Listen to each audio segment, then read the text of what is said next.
बिस्मिल्लाहिर्रहमानिर्रहीम। अस्सलाम वालेकुम डियर स्टूडेंट्स। आज हम mathematical method by SM Yusuf की बुक से चैप्टर नंबर 1 कॉम्प्लेक्स नंबर को हम डिस्कस करेंगे और उसकी एक्सरसाइज 1.1 से उसके कुछ क्वेश्चंस हम सॉल्व करेंगे। तो चलिए स्टूडेंट्स, हम लेक्चर स्टार्ट करते हैं। यहाँ पे हम पास principal argument of complex number को डिस्कस कर लेते हैं। हमारे पास principal argument of complex number and angle of complex number is called principal argument of complex number. जो कॉम्प्लेक्स नंबर का एंगल होगा वो हमारे पास क्या होगा, principal argument of complex number होता है। और इसमें अगर हमारे पास principal argument of complex number, हमारे पास क्या होगा, यहाँ पे एंगल 180 के इक्वल होगा हमारे पास, या फिर 180 के इक्वल होगा हमारे पास आर्गूमेंट ऑफ जेड, या फिर 180 से छोटा होगा। तो इसमें हम कुछ फार्मूलाज देख लेते हैं जिसके ज़रिए हमने अपने क्वेश्चंस को सॉल्व करना है। तो formula for finding principal argument of complex number, तो यहाँ पर हमारे पास वी हैव फोर्थ क्वाड्रेंट। हमारे पास फर्स्ट क्वाड्रेंट है, और ये हमारे पास सेकंड क्वाड्रेंट है, और ये हमारे पास थर्ड क्वाड्रेंट है, और ये हमारे पास फोर्थ क्वाड्रेंट है। तो जब हमारे पास हमारा कॉम्प्लेक्स नंबर हमारे पास फर्स्ट क्वाड्रेंट में लाई करेगा, तो उसके लिए हम ये आर्गूमेंट ऑफ जेड, ये हम फार्मूला जो है यूज़ करेंगे। और जब हमारे पास कॉम्प्लेक्स नंबर सेकंड क्वाड्रेंट में लाई करेगा, तो उसके लिए हम ये वाला फार्मूला यूज़ करेंगे। और जब हमारे पास कॉम्प्लेक्स नंबर थर्ड क्वाड्रेंट में लाई करेगा, तो उसके लिए हम ये वाला argument of z is equal to -pi plus tan inverse y upon x, ये वाला फार्मूला यूज़ करेंगे। और जब फोर्थ में लाई करेगा हमारे पास कॉम्प्लेक्स नंबर, तो उसके लिए argument of Z tan inverse y upon x, ये यूज़ करेंगे हम। तो और ये चीज़ें जो हैं स्टूडेंट्स समझने के लिए समझना बहुत ज़रूरी है इन चीज़ों को। और इसी तरह अब इस तरह हम जो है सेकंड जो हमारे पास है, वो जब भी हमारे पास कॉम्प्लेक्स नंबर एक्स एक्सिस पर आएगा या वाई एक्सिस पर आएगा, तो फिर हम किसी भी क्वाड्रेंट का फार्मूला जो है इस्तेमाल नहीं करेंगे। एक्स एक्सिस पर आएगा हमारे पास कॉम्प्लेक्स नंबर, या वाई एक्सिस पर आएगा, तो हम किसी भी क्वाड्रेंट का फार्मूला यूज़ नहीं करेंगे। और सेकंड, जब complex number positive part of x axis पर लाई करेगा, तो इस कॉम्प्लेक्स नंबर का प्रिंसिपल आर्गूमेंट ज़ीरो होगा, मतलब एंगल हमारे पास क्या होगा, ज़ीरो होगा। और दूसरी बात जो आप नोट कर लें स्टूडेंट्स, जब complex number of y axis पर पॉजिटिव आएगा, तो प्रिंसिपल आर्गूमेंट हमारे पास क्या होगा, 90 होगा, मतलब π/2 होगा। हमारे पास जो एंगल होगा वो हमारे पास होगा π/2। ये जो चीज़ें मैंने आपको बताई ये आप नोट कर लें। और जब भी complex number negative part of x axis पर होगा, तो उसका प्रिंसिपल आर्गूमेंट क्या होगा, 180 होगा, मतलब एंगल हमारे पास क्या होगा, 180 होगा। और जब complex number negative part of y axis पर होगा, तो उसका प्रिंसिपल आर्गूमेंट हमारे पास 90 होगा, मतलब एंगल जो हमारे पास होगा वो हमारे पास होगा -π/2। स्टूडेंट्स, ये चीज़ें जो हैं बहुत ही ज़्यादा इम्पॉर्टेंट हैं और समझने वाली हैं। अगर आपको ये चीज़ें समझ में आ जाती हैं, तो आपके लिए जो है बिल्कुल भी मुश्किल नहीं है क्वेश्चंस को सिंप्लीफाई करना, सॉल्व करना। सो स्टूडेंट्स, हम यहाँ पर क्वेश्चन नंबर 1 सॉल्व कर रहे हैं। Express each of the following complex number in the polar form.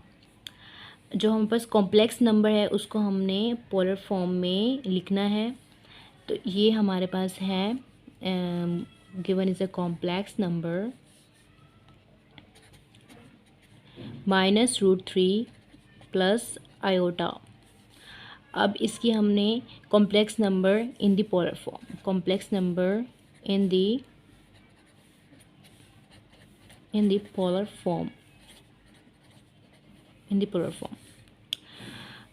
Complex number की पोलर फॉर्म क्या होगी अब हमारे पास, z is equal to r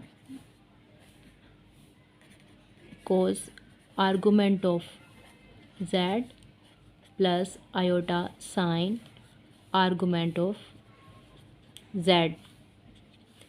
ये हमारे पास कॉम्प्लेक्स नंबर की पोलर फॉर्म है। अब इसमें हमारे पास x क्या होगा, हमारे पास -√3, कोमा y क्या होगा हमारे पास 1, रियल पार्ट इमेजिनरी पार्ट। अब उसके बाद यहाँ पर हमें पोलर फॉर्म के लिए हमें दो चीज़ों की ज़रूरत होती है। पोलर फॉर्म में कन्वर्ट करने के लिए हमें दो चीज़ों की ज़रूरत होती है। एक हमें r चाहिए होता है और एक हमें आर्गूमेंट ऑफ z चाहिए होता है। तो हम यहाँ पे r की वैल्यू फाइंड कर लेते हैं। तो r का फार्मूला हमारे पास है x² + y²। तो इसमें वैल्यूज़ पुट कर देंगे। x की वैल्यू है हमारे पास -√3 का स्क्वायर प्लस y1 का स्क्वायर। इसको सिंप्लीफाई करेंगे तो हमारे पास आ जाएगा √4 और यहाँ पर हमारे पास r की वैल्यू आ जाएगी हमारे पास 2। ये हमारे पास r की वैल्यू आ गई है स्टूडेंट्स। अब हमने क्या फाइंड करना है, आर्गूमेंट ऑफ z, मतलब एंगल आर्गूमेंट ऑफ z हमने फाइंड करना है। तो आर्गूमेंट ऑफ z के मैंने आपको फार्मूलाज बताए थे। तो यहाँ पर हमारे पास जो है x हमारे पास क्या है -√3 और y हमारे पास क्या है 1। तो अब हम देखेंगे ये कौन से क्वाड्रेंट में लाई कर रहा है। तो ये हमारे पास सेकंड क्वाड्रेंट में लाई कर रहा है। आप देख सकते हैं हमारे पास ये क्योंकि x की वैल्यू यहाँ पर है -√3 और y की वैल्यू 1, तो यहाँ पर सेकंड क्वाड्रेंट में लाई कर रहा है। तो हमारे आर्गूमेंट ऑफ z का फार्मूला क्या होगा, ये वाला फार्मूला हम यूज़ करेंगे। तो हमारे पास है argument of z is equal to pi plus tan inverse y upon x। तो argument of z is equal to pi plus tan inverse y हमारे पास क्या है 1 डिवाइडेड बाय और माइनस का √3। ये है हमारे पास x की वैल्यू थी हमारे पास। Argument of z is equal to pi और जो माइनस है यहाँ आ जाएगा minus tan inverse 1 upon √3। tan inverse 1 upon √3 हमारे पास क्या होता है, argument of z is equal to pi minus ये हमारे पास होता है पाई अपॉन 6। क्या होता है हमारे पास pi upon 6। tan inverse into 1 upon √3 हमारे पास होता है पाई अपॉन 6। अब इसका हम यहाँ पे क्या ले लेंगे, एलसीएम ले लेंगे। Equal to argument of z बराबर है, जब हमने ले लिया तो हमारे पास एलसीएम क्या आया 5 पाई अपॉन 6। ये हमारे पास आ गया है स्टूडेंट्स आर्गूमेंट ऑफ z। तो इसकी अब पोलर फॉर्म क्या होगी हमारे पास, कॉम्प्लेक्स नंबर की वैल्यूज़ हम पुट कर देंगे। तो ये हमारे पास कॉम्प्लेक्स नंबर की polar form -√3 plus iota is equal to हमारे पास आ गया था 4 कॉस आर्गूमेंट हमारे पास z क्या है 5 पाई divided by 6 plus iota sign 5 pi upon 6। ये हमारे पास कॉम्प्लेक्स नंबर को हमने किस में लिख दिया, इन पोलर फॉर्म में। तो this is your answer student, this is your answer. और इसी तरह हमारे पास क्वेश्चन नंबर, ये था हमारे पास क्वेश्चन नंबर 1। अब हम स्टार्ट करते हैं question number 2।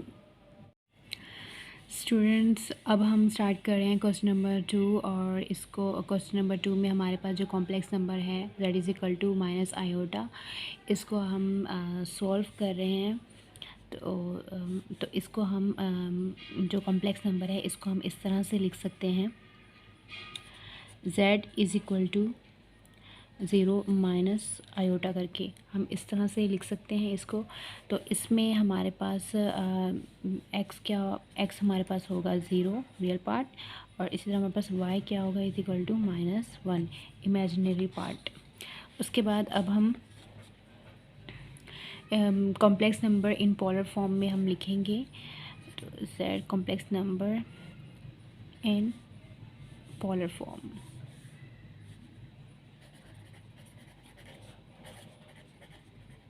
Complex number in polar form,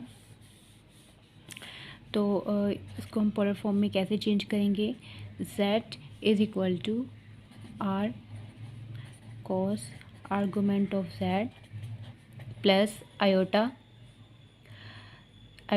sign argument of z। इसको हमने पोलर फॉर्म में लिख दिया। उसके बाद हम यहाँ पे हमें पोलर फॉर्म में हम लिख दिया, यहाँ पे हमें दो चीज़ें चाहिए होती हैं, हमें r चाहिए होता है और हमें आर्गूमेंट ऑफ z चाहिए होता है। तो अब हम r फाइंड कर लेते हैं। r फाइंड करने के लिए हमारे पास r का फार्मूला क्या है, हमारे पास x² प्लस y²। अब इसमें हमारे पास x वैल्यूज़ पुट कर देंगे, x की जगह वही 0² प्लस -1 का स्क्वायर। तो हमारे पास r क्या आ गया, हमारे पास 1। स्टूडेंट्स r हमारे पास 1 आ गया है। अब उसके बाद हमें क्या मालूम करना है, argument of z। Argument of z is equal to question mark. अब इसमें जो कॉम्प्लेक्स नंबर है वो हमारे पास जो है लाई कर रहा है in negative part of y axis पे, क्योंकि हमारे पास जो है x हमारे पास 0 है और y हमारे पास क्या है -1। तो x हमारे पास यहाँ पे 0 और y हमारे पास नीचे मतलब -1। तो हमारे पास given complex number is lie in negative, तो हम लिखेंगे यहाँ पे complex number given complex number is lying in negative part of y axis, negative part of y axis. तो negative part of y axis के लिए हमारे पास क्या है, angle argument of z is equal to -π/2। तो इसको अब हम क्या कर देंगे, वैल्यूज़ जो है पुट कर देंगे इन पोलर फॉर्म में। इसे हम इक्वेशन 1 का नाम दे देते हैं। Putting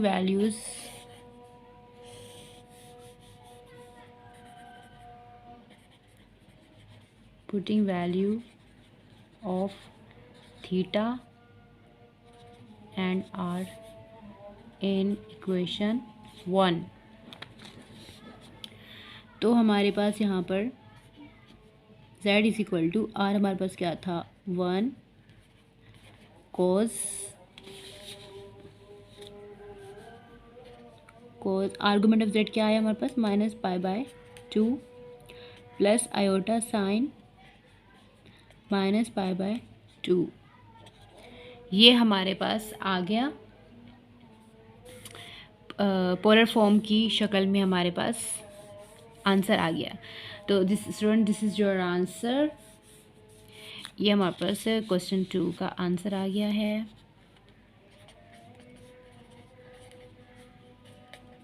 -π/2 plus iota sine -π/2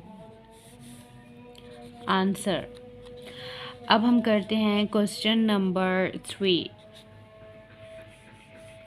question number 3 start करते हैं।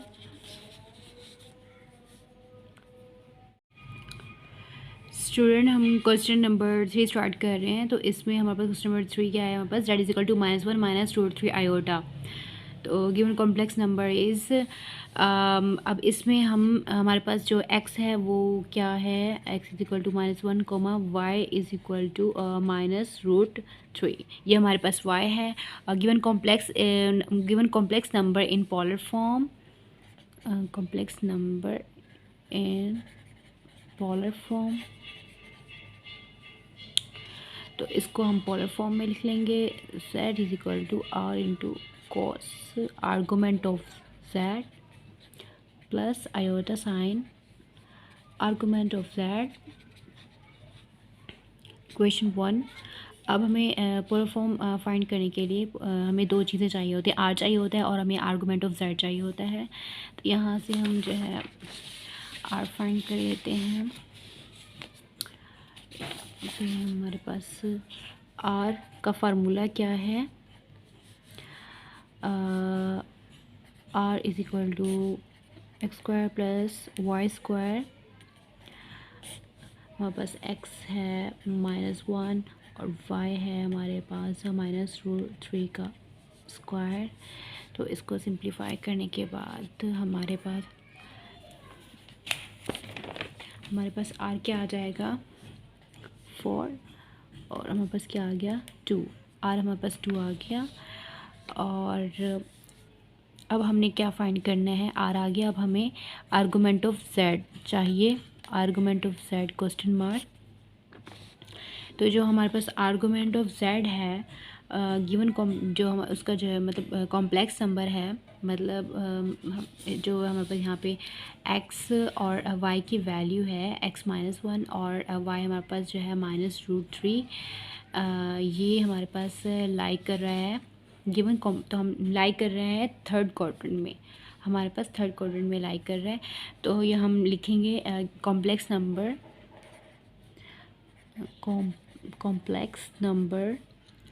is lying in third quadrant, then third quadrant में लाई कर रहे हैं। तो देन आर्गूमेंट ऑफ z हमारे पास बराबर होगा -pi plus tan inverse y upon x।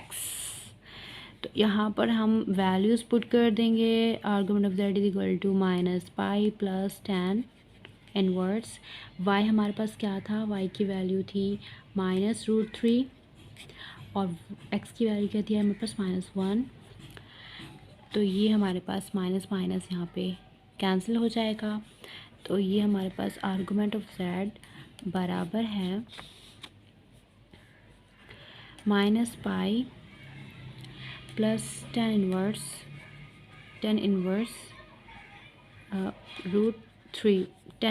√3। तो हमारे पास ये आर्गूमेंट ऑफ z आ गया -पाई प्लस tan इनवर्स इंटू √3 हमारे पास होता है पाई/3। तो इसका अब हम एलसीएम ले लेंगे। एलसीएम लेने के बाद argument of z is equal to ये आ जाएगा हमारे पास -2 पाई डिवाइडेड बाय 3। तो हम सारी वैल्यूज़ पुट कर देंगे। हमारे पास r भी आ गया और हमारे पास आर्गूमेंट ऑफ z भी आ चुका है स्टूडेंट्स। तो इसकी वैल्यूज़ हम पुट कर देंगे equation 1। In equation 1, what is polar form of complex number? Putting argument of z and r in equation 1, तो z is equal to r हमारे पास क्या था 2, r हमारे पास था 2 और cos argument of z -2 pi divided by 3 plus iota sign -2 pi divided by 3। तो what is the polar form of complex number? This is the polar form of complex number. So this is your answer student. तो ये हमारा answer आ गया है question number 3 का। अब हम करते हैं question number 4 start. So students हमने क्वेश्चन नंबर 4 स्टार्ट किया है। क्वेश्चन नंबर 4 पर z is equal to -1 plus iota solution complex number in polar form. Complex number को हमने पोलर फॉर्म में लिख दिया है। Z is equal to r into cos argument z plus iota sine argument of z. इसको equation 1 का नाम दे दिया है। उसके बाद हमने एक्स और वाई की वैल्यूज़ बता दी है। एक्स से हमारे पास रियल पार्ट इमेज पर हमारे पास वाई इजकल टू 1 है। उसके बाद यहाँ पर हमें दो चीज़ें चाहिए, आर चाहिए हमें और जो है आर्गूमेंट ऑफ जेड चाहिए। आर फाइंड करने के लिए हमारे पास ये फार्मूला है x square plus y square. तो इसको फाइंड करने के बाद हमारे पास आर हमारे पास √2 आ गया हमारे पास। उसके बाद यहाँ पर हमारे पास argument of Z given complex number, यहाँ पर हमारे पास जो x-1 है और y हमारे पास क्या है 1 है। तो ये कॉम्प्लेक्स नंबर लाई कर रहा है। Given complex number is lie in second quadrant. So then हमारे पास जो आर्गूमेंट ऑफ जेड है वो बराबर होगा, क्योंकि सेकंड क्वाड्रेंट में लाई कर रहा है। तो आर्गूमेंट ऑफ जेड हमारे पास होगा is equal to pi plus tan inverse pi upon x. Argument of z is equal to y pi plus tan inverse y की वैल्यू और एक्स की वैल्यू यहाँ पे हमने लिख दी है, पुट कर दी है। और माइनस और प्लस यहाँ पे आ गया हमारे पास माइनस हो गया। Tan inverse into 1 pi minus tan inverse into 1। Argument of z is equal to pi minus tan inverse into 1 हमारे पास होता है पाई अपॉन 4। तो इसका हम एलसीएम ले लेंगे। एलसीएम लेने के बाद हमारे पास आर्गूमेंट ऑफ जेड क्या आ गया 3 पाई अपॉन 4। तो अब आर्गूमेंट ऑफ जेड भी हमारे पास आ गया, हमारे पास आर भी आ गया है हमारे पास। तो अब हम क्या करेंगे students, putting values value of theta and r in equation 1। मतलब थीटा ये रिप्रेजेंट करे आर्गूमेंट ऑफ जेड को। तो what is the polar form of complex number, वो हम लिख देते हैं यहाँ पे। तो जेड इज़ इक्वल टू √2, हमारे पास आर क्या था √2, और यहाँ पे हमारे पास cos argument of Z 3 pi upon 4 plus iota sine argument of Z 3 pi upon 4। So this your answer students, ये हमारे पास आंसर आ गया है। अब हम स्टार्ट करते हैं क्वेश्चन नंबर 5। तो स्टूडेंट्स हम यहाँ पे क्वेश्चन नंबर 5 को सॉल्व कर रहे हैं। और यहाँ पे हमारे पास क्वेश्चन नंबर 5 है, given complex number is. Complex number हमें इस फॉर्म में दिया हुआ है, सिंपल फॉर्म में नहीं है हमारा क्वेश्चन।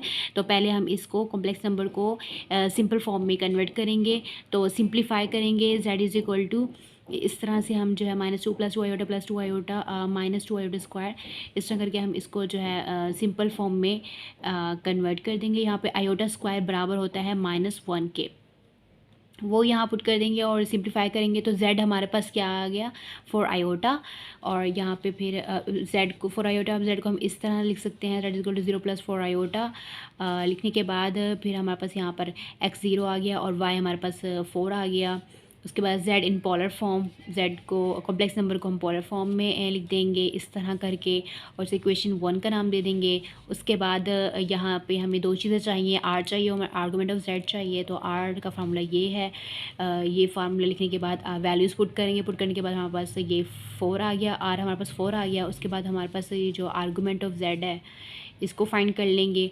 तो यहाँ पर हमारे पास जो है यहाँ पर जो हमारे पास x 0 था और y हमारे पास 4 था। तो जो आर्गूमेंट ऑफ z है तो ये जो है हमारे पास कॉम्प्लेक्स नंबर लाई कर रहा है। Complex number is lying positive y axis. Complex number lie कर रहा है पॉजिटिव y एक्सिस पे। तो स्टूडेंट्स मैंने आपको बताया था जब कॉम्प्लेक्स नंबर लाई करे पॉजिटिव y एक्सिस पे तो हमारे पास जो थीटा होगा या आर्गूमेंट ऑफ z होगा वो हमारे पास क्या होगा 90 होगा, मतलब π/2 होगा। तो यहाँ पे स्टूडेंट्स हमारे पास आर्गूमेंट ऑफ जेड भी आ गया और हमारे पास आर भी आ गया। तो इसको अब हम पुट कर देंगे इन इक्वेशन 1 में। तो what is the polar form of complex number, तो हमारी कॉम्प्लेक्स पोलर फॉर्म हमारे पास ये है कॉम्प्लेक्स नंबर की। इसकी हम पुट कर देंगे वैल्यूज़। तो z इज़ इक्वल टू, यहाँ पर मैं इसका आंसर लिख देती हूँ। आंसर ये है हमारा z is equal to r हमारे पास क्या था 4, और यहाँ पर cos argument of z π/2 plus iota sine π/2। So students this your answer, ये आंसर है हमारा।